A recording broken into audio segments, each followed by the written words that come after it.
오늘 하나님께서 우리에게 주시는 말씀은 다니엘 1장 1절과 2절의 말씀입니다. 구약 1231쪽에 있는 다니엘 1장 1절 2절 말씀, 우리 두 절이니까 한 목소리로 함께 같이 읽겠습니다. 같이 읽겠습니다. 유다와 여호야김이 다스린 지 3년이 되는 해에 바벨론과 느부갓네살이 예루살렘에 이르러 성을 에워쌌더니 주께서 유다 왕 여호야김과 하나님의 전 그 얼마를 그의 손에 넘기시되 그가 그것을 가지고 신할 땅 자기 신들의 신전에 가져다가 그 신들을 보물창고에 두었더라. 아멘. 이 시간 만나지 않는 듯이 하나님으로 하나님께 영광을 드리겠습니다.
그 무덤이 있습니다.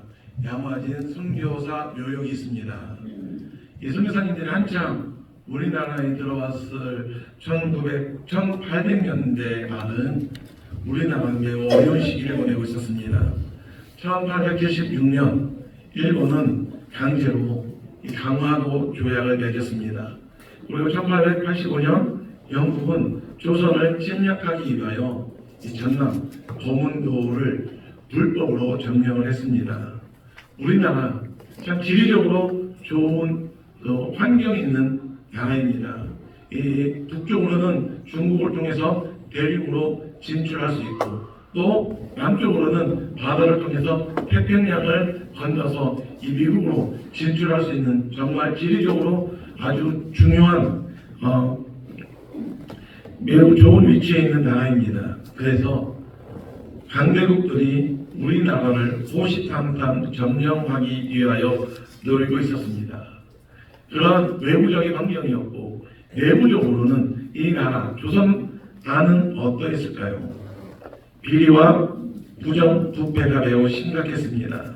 안팎으로 조선이라는 나라, 대한민국이라는 나라는 망해가고 있었습니다.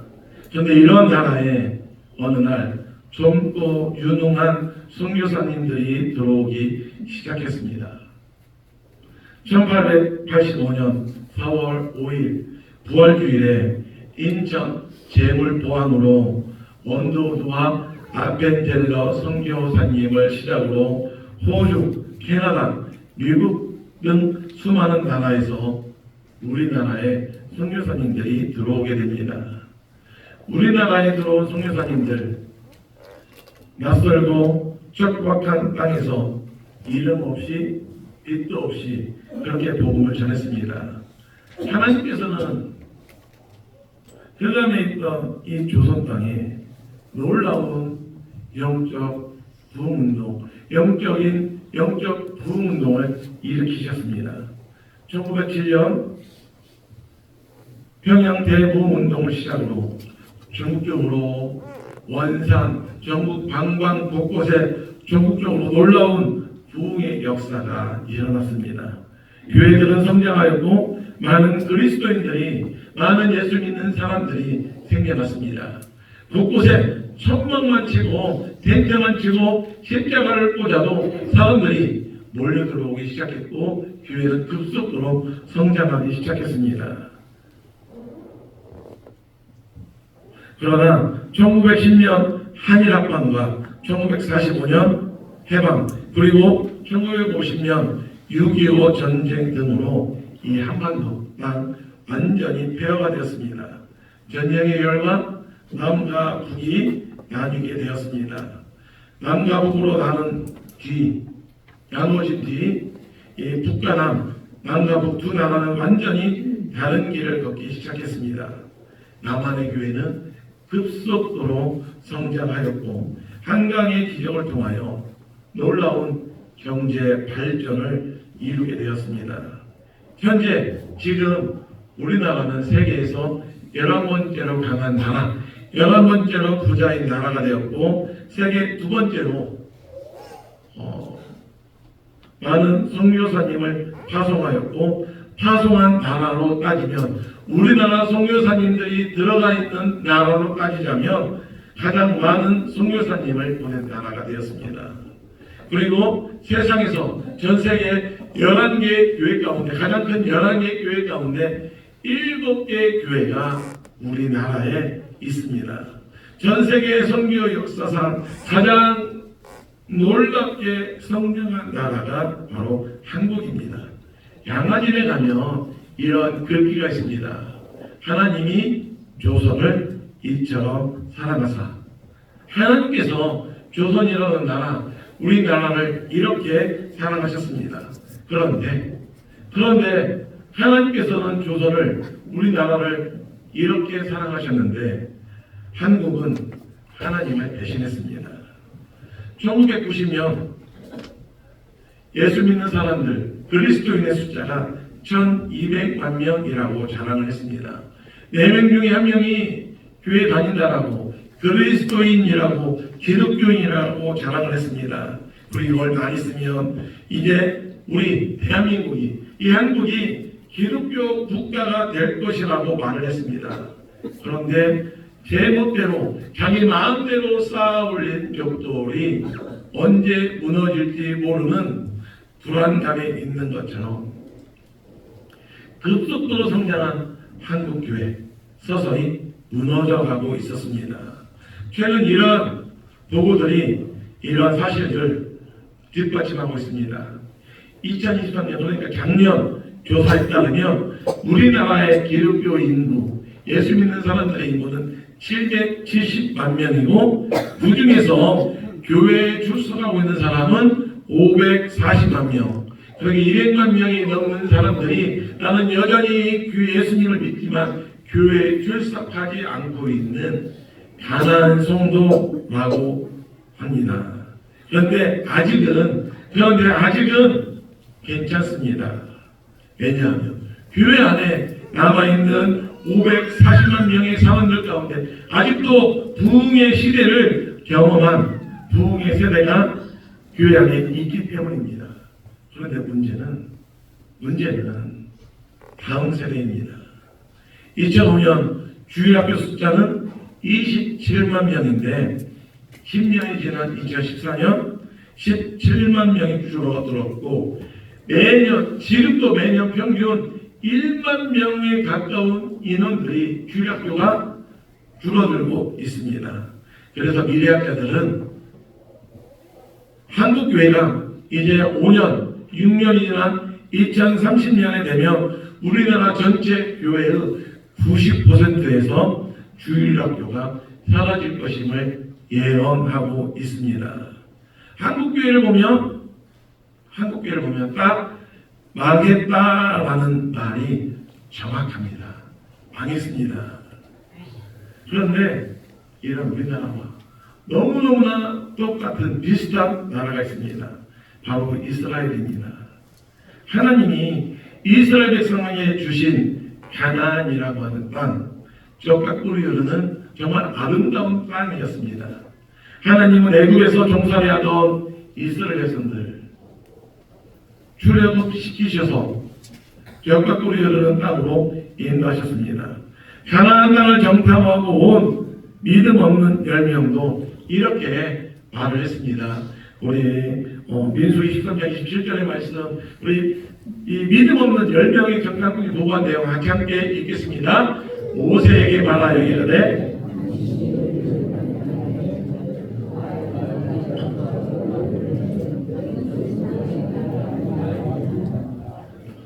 자, 믿음 없는 10명의 정탐꾼이 가나안 땅을 정탐하고 돌아와서 모세에게 보고한 내용입니다. 분명 그 땅, 젖과 꿀이 흐르는 정말 아름다운 땅이었지만 가나안이라고 하는 지역은 지형적으로는 최악이었습니다.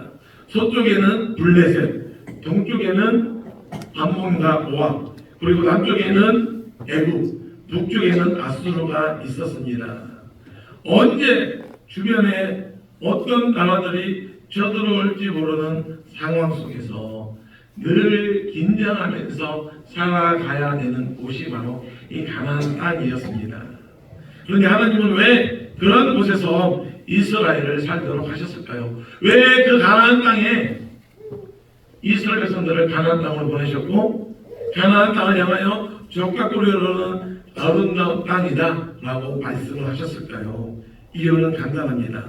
그 지형적으로 고난한 그 땅, 강대국들 사이에 틈바구니 속에 끼어있는 그 가나안 땅에서 하나님을 잘 믿으며 복을 받습니다.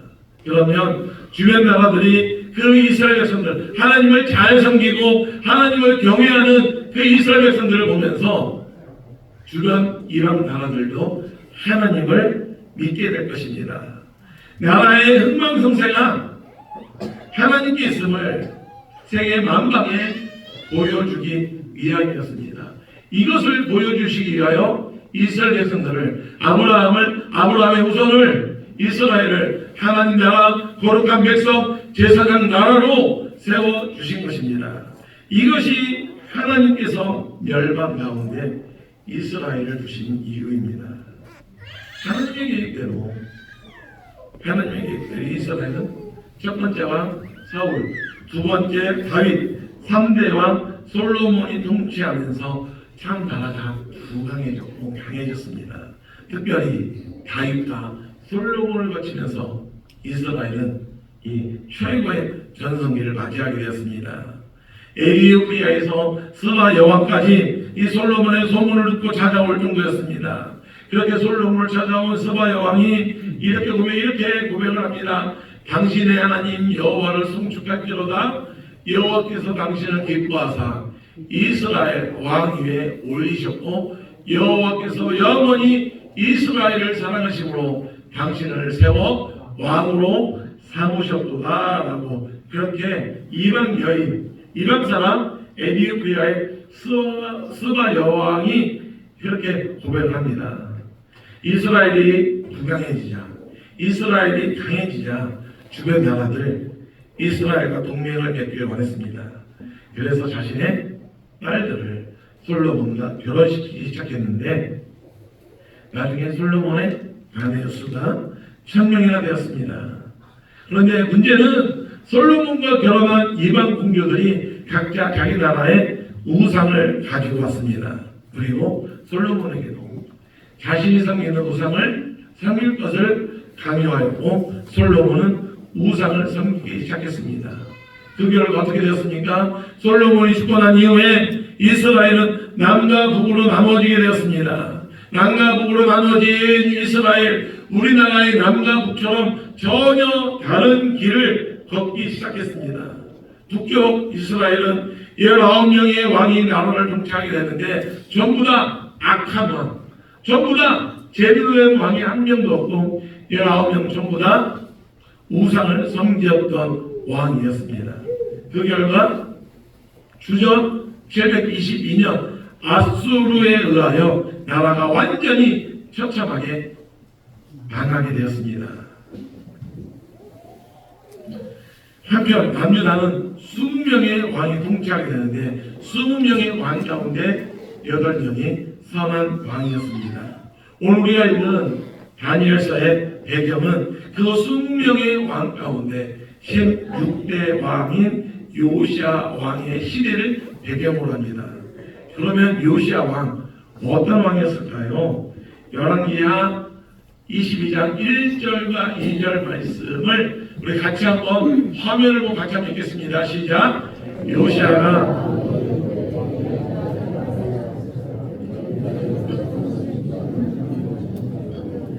그의 어머니 이름은 여디타요 보스가 마다야의 딸이더라. 요시야가 여호와 보시기에 정직히 행하여 그의 조상 다윗의 모든 길로 행하고 좌우로 치우치지 아니하였더라. 아멘. 요시야 왕에 대해서 뭐라고 이야기합니까? 정직한 왕이었다라고 합니다. 요시야 아버지 아몬이 살해되어 8살의 왕이 된 요시야는 하나님 보시기에 정직한 왕, 선한 왕이었습니다. 특별히 왕이 된 지 18년 만에 성전을 수리하다가 율법책을 발견하게 됩니다. 율법책을 읽다가 자신의 옷을 찢고 울었고 온 백성에게 율법책을 읽어주었습니다. 요시야가 왕이 되고 나서 18년 만에 이 타락했던 그 나라를 요시야가 완전히 새롭게 바꾸기 시작했습니다.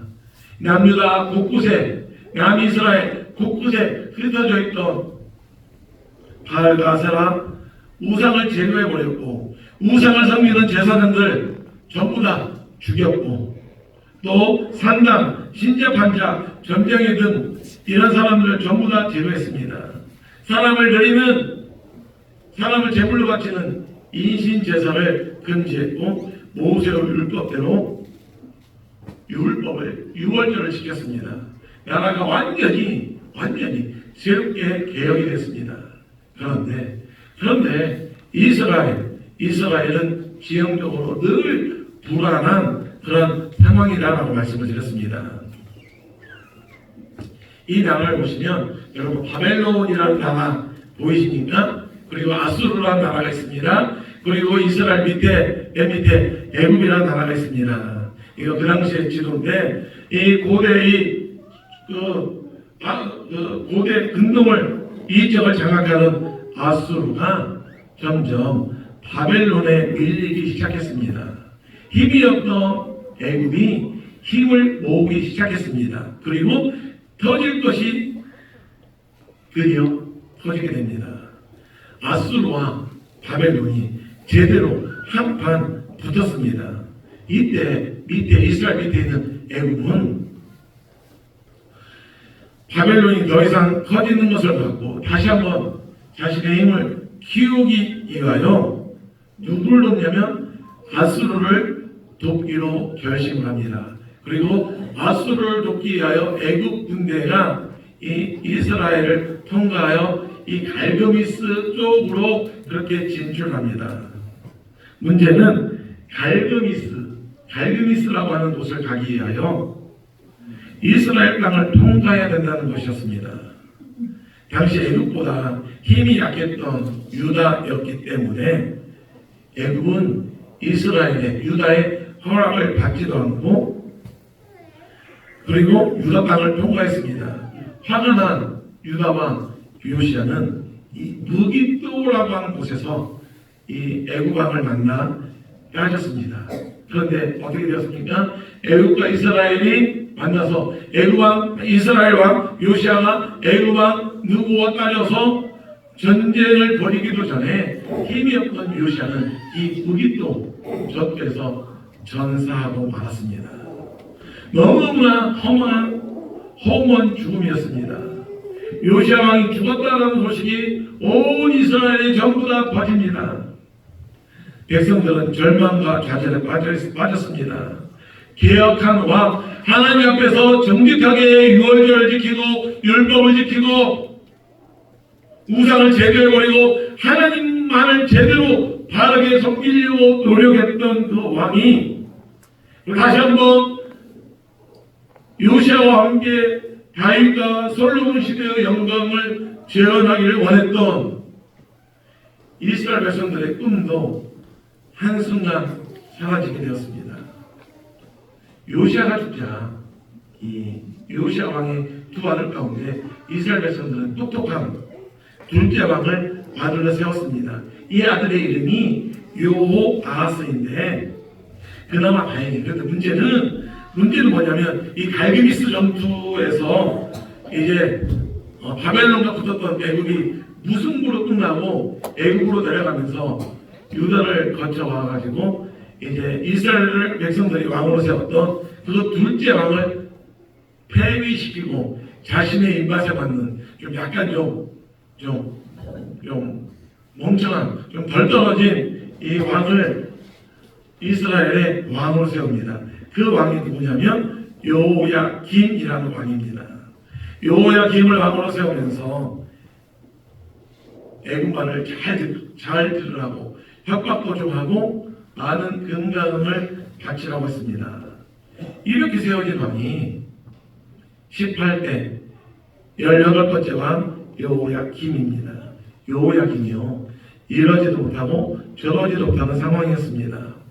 애굽의 말을 들으려고 하니 바벨론이 너무너무나 막강하고 바벨론의 말을 듣지 않니 자신을 왕으로 세워준 사람이 애굽이고 이러지도 저러지도 못하는 상황이었습니다.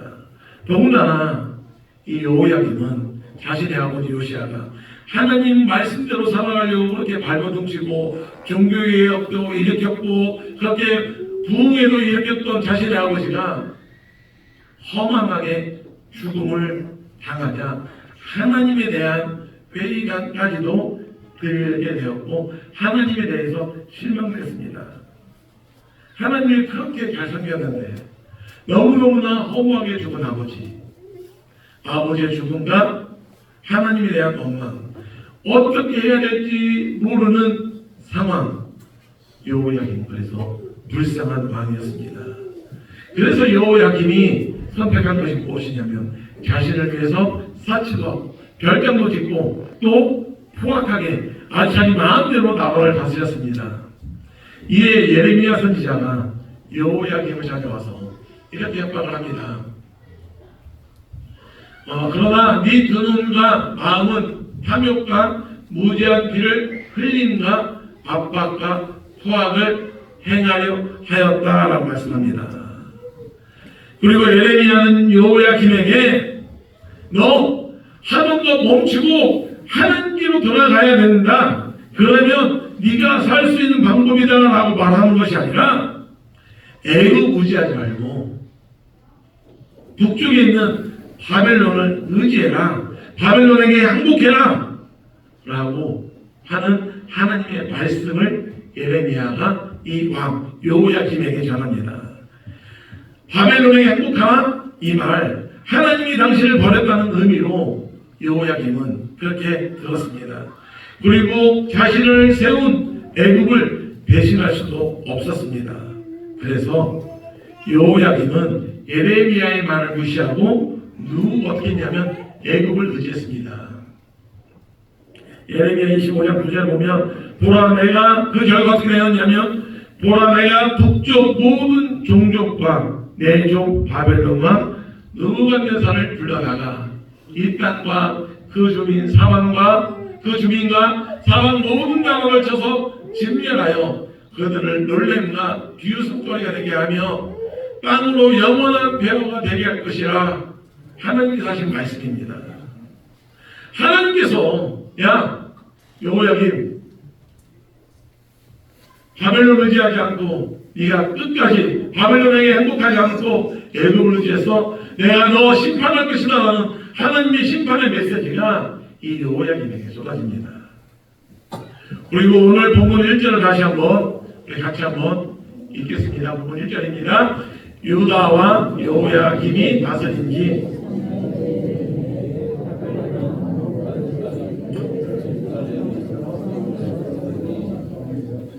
그리고 나서 오늘 말씀이 시작이 되었습니다. 제가 오늘 이 말씀을 시작하기 전에 왜 이렇게 구구절절 앞에 배경의 말씀들을 그리고 지루한 역사를 설명했는가 하면 바로 이런 상황 가운데서 다니엘의 말씀이 시작이 되어졌고 하나님의 말씀이 시작이 된 것입니다. 갈그미스 전투가 있었고 두 번째로 애굽과 바벨론이 붙었고 이번에는 바벨론이 이겼습니다. 아수르라고 하는 나라가 완전히 바벨론에게 멸망당했고 종국당했습니다.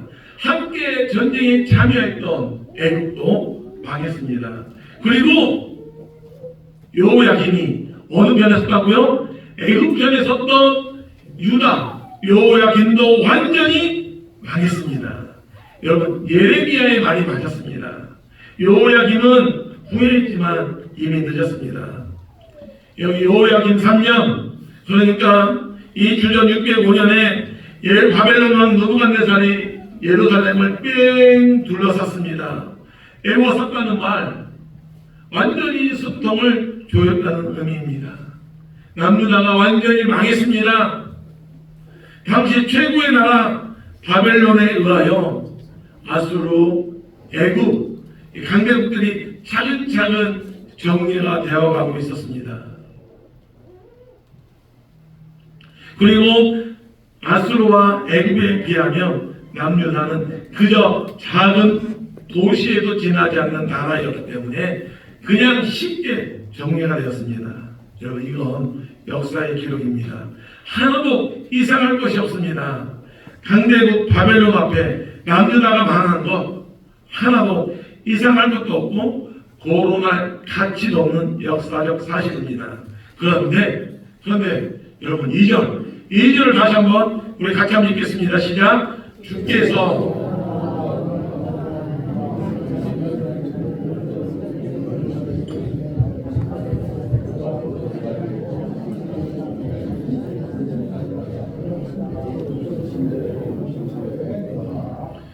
여러분 세상 역사는 뭐라고 말합니까? 느부갓네살 왕이 예루살렘을 둘러쌌다. 바벨론이 이스라엘을 무너뜨렸고 예루살렘을 함락시켰다라고 말하고 있지만 성경은 주께서 하나님께서 얼마를 그의 손에 넘기심에라고 말씀하고 있습니다.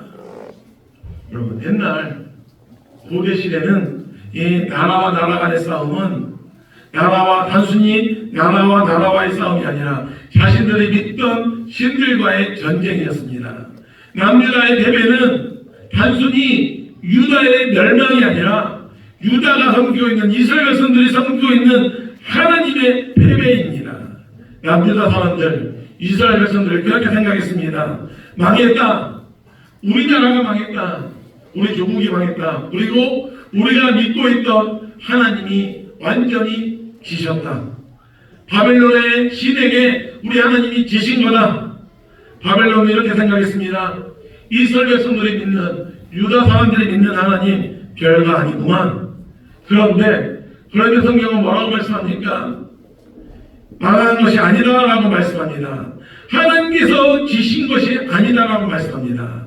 하나님께서 그에게 얼마를 넘기셨다라고 말씀합니다. 마치 예수님이 로마의 사람들과 유대인들의 손에 넘겨져서 아무런 잘못도 없는 예수님이 십자가 위에서 돌아가셨습니다. 예수님이 지신 것처럼 보입니다. 하나님이 지신 것처럼 보였습니다. 유대인들이, 로마 사람들이 승리한 것처럼 보였습니다. 사탄이 승리한 것처럼 보였습니다. 그런데 예수님은 십자가 위에서 뭐라고 외치셨습니까? 내가 다 이루었도다. 내가 다 이루었도다. 이 말씀 승리의 선언이었습니다. 그리고 3일 만에 그 죽음을 이기시고 사탄의 권세를 이기시고 부활하셨습니다. 예수님은 죽음으로 승리하셨습니다. 오늘 본문도 마찬가지입니다. 느부갓네살이 전쟁을 잘해서 유다 왕 여호야김이 나쁜 왕이라서 유다가 이스라엘이 망한 것처럼 또 하나님께서 지신 것처럼 보입니다. 그리고 세상 역사는 그렇게 말합니다. 유다가 바벨론에 의하여 망했다. 바벨론이 유다를 공격했고 바벨론이 유다를 이겼다라고 말합니다. 그런데 성경은 뭐라고 말씀합니까? 하나님께서 얼마를 그의 손에 넘기셨다. 얼마를 넘기셨다는 말씀, 아직 남아있는 것이 있다는 말씀입니다. 여러분, 그래요. 망했습니다. 한국은 망했습니다. 한국교회는 점점 쇠락의 길을 걸어갑니다. 교인의 수가 줄어들고 다음 세대가 완전히 무너졌습니다. 주변 강대국들이 한국을 노리고 있습니다. 일본, 북한, 중국, 미국 이 강대국들의 틈바구니 속에서 이러지도 저러지도 못하는 상황입니다. 지금 망해도 지금 한국교회가 완전히 문을 닫고 망해도 하나도 이상할 것 없는 상황입니다. 부정과 부패가 너무나 심각합니다. 나라의 재정은 바닥이 났습니다. 청년 실업률이 사상 최고입니다. 현실이 어려워서 자살하는 사람, 스스로 목숨을 끊는 사람들이 30분에 한 명씩 생겨납니다. 미래가 누워서 자녀를 출산하지 않는 세계 최저 출산국입니다. 현재도 없고 미래가 없는 나라가 되었습니다. 망했습니다. 그러나 오늘 본문은 남유다가 망했다라고 말하고 있는 것처럼 보이지만 사실 아니라는 것입니다. 이 세상의 주권자 하나님이다라는 말씀입니다. 얼마를 넘기셨다는 말씀, 기회를 주시겠다는 말씀입니다. 그냥 한순간에 하나님께서 유다를 멸망시킬 수 있는데 돌 위에 돌 하나도 남기지 아니하고 완전히 머리털 하나 남기지 않고 멸망시킬 수도 있는데 그렇게 남유다를 망하게 하실 수도 있는데 하나님께서는 얼마만을 넘기셔서 유다에게 회개의 기회, 다시 한 번의 기회를 주고 계신 것입니다. 만약 남유다가 정신을 차리고 다시 한번 하나님을 향한 신앙을 회복하고 요시아의 계명을 이어서 율법책에 기록된 대로 살기만 하면 얼마를 넘기신 하나님께서는 다시 남유다에게 주실 수 있는 하나님이십니다. 그래서 이것은 바벨론이 이긴 것이 아닙니다. 하나님이 지신 것도 아닙니다. 망한 것도 아닙니다. 이 사실을 안 다니엘은, 그리고 그 세 친구들은 불목을 사자굴이 두렵지 않았습니다. 나라는 망했지만 비록 자신들은 바벨론의 포로로 끌려들어왔지만 하나님이 살아계시기에, 아직 하나님께서 기회를 주고 계시기에 그들은 믿음으로 바벨론이라는 그 강대국에서 세상과 맞서 믿음으로 도전하였고 목숨 걸고 믿음을 지켰습니다. 그러나 믿음의 영웅들이 있었기에 남유다는 마침내 70년 도로 생활을 마치고 다시 예루살렘으로 돌아오게 되었습니다. 그리고 돌아온 예루살렘으로 예수님이 오셨습니다. 예수님이 오셔서 아담과 하와의 범죄 이후 망한 이 세상을 완전히 회복시켜 주셨습니다. 제가 예배를 인도하러 이제 예배드리기 위하여 뒤에 있다가 이제 올라와서 예배를 딱 드리려고, 예배를 인도하려고 딱 보는데 앞에 이 예배당에 딱 두 명이 앉아 계시더라고요. 한 분은 임재님 권사님이시고 또 한 분은 누군지 모르겠어요. 제가 그 모습을 보고, 이 모습을 보고 너무너무나 제 마음이 무너져가지고, 제 마음이 너무너무나 서운해가지고 하나님에 대한 원망, 또 이 마음이 완전히, 죄송합니다, 여러분들에 대한 배신감, 서운함, 이런 물밑 몰려와가지고 예배를 인도할 수가 없어서 뒤로 돌아서가지고 제가 한 10분, 15분을 엉엉 울었던 것 같아요. 하나님, 어떻게 이러실 수 있습니까? 끝난 겁니까? 우리 강남교회 버리신 겁니까? 우리 강남교회 망하도록 내버려 두신 것입니까? 더 이상 아무런 소망이 없는 겁니까? 하면서 한 10분, 15분 이렇게 엄청 계속 궁극하면서 이러려고 저 이곳으로 보내신 겁니까? 이런 험한 걸 보여주시려고 저 이곳으로 보내신 겁니까? 엉엉 울고 있는데 임재님 권사님 올라오셔가지고, 목사님 뭐 하셔? 지금 빨리 예배드리지 않고? 하고, 그래서 그 말을 듣고 이제 돌아서 왔는데 이 자리에 한 20명이 넘는 분들이 앉아 계셨어요. 그래, 예배 드려야지. 그래도 내가 뭐 사람 보고 예배 드리는 거 아니니까 예배 드려야지 하고 이 자리에 들어서 눈을 보니까 한 20명이 넘는 분들이 앉아 계세요. 그 20명이 넘는 분들 가운데는 지금 돌아가신 분들도 예배도 계셨는데, 그러고 나서 그 모습 보면서, 그래, 하나님께서 이분들을 통해서 다시 한번 하나님의 역사를 이루어가시려고 하는가 보다. 내가 너무나 선동했다라고 하면서 제가 깜짝 놀라서 눈을 떴는데 목요일날 새벽 예배 끝나고 잠깐 사무실에서 눈 붙이다가 제가 꿨던 꿈이었습니다. 제가 꿈속에서도 어찌나 걱정하고 어찌나 하나님 앞에 서운하고 어찌나 절망감에 들든지, 그러면서 한편으로는 하나님께서 포기하지 않고 계시는데, 하나님께서 아직 우리 교회에 기회를 주고 계시는데 내가 뭐라고 눈에 보이는 거 가지고 판단할 수 있을까 하면서 다시 한번 하나님 앞에 감사한 마음을 가졌는데, 여러분, 우리 눈으로 보면 망한 한국 어떻게 하시겠습니까? 이대로 한국교회가, 이대로 우리 교회가 침몰하는 거 보고만 계시겠습니까? 하나님은 이런 상황 속에서도 망한 것이 아니라 하나님께서 얼마를 넘기셨다, 그래서 아직은 희망이 있다, 이런 믿음으로 도전하는 다니엘 같은 사람을 기대하고 계시는 것은 아닐까요? 망했다라고 말하지 말고 하나님께 살려달라고 몸부림치기를 원하시는 것이 아닐까요? 왕의 진미를 거부할 수 있는 믿음, 불법을 앞에서도 자신의 믿음을, 자신의 목숨을 구원하지 않고 믿음을 지키는 용기, 사자굴의 역박 앞에서도 기도할 수 있는 담대함, 믿음과 용기와 담대함으로 이 망한 나라, 이 망한 한국, 망한 교회를 다시 회복해 내길 하나님은 더 바라고 계십니다.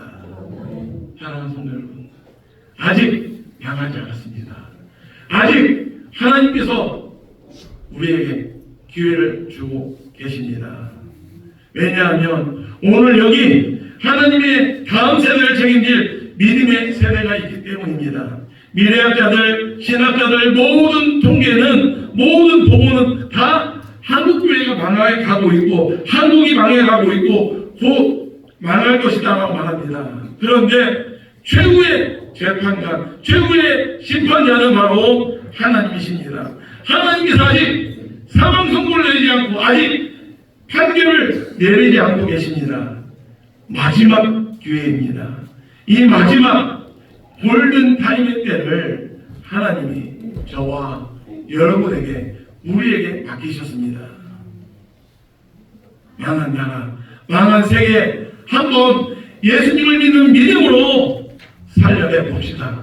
그래서 오늘 이전의 말씀처럼 하나님이 얼마를 넘기심에 하나님이 온 세계를 믿음, 이 세상을, 이 한국교회를, 이 한국교회를 하나님을 믿는 믿음의 사람들에게 넘기심으로 바꿔냅시다.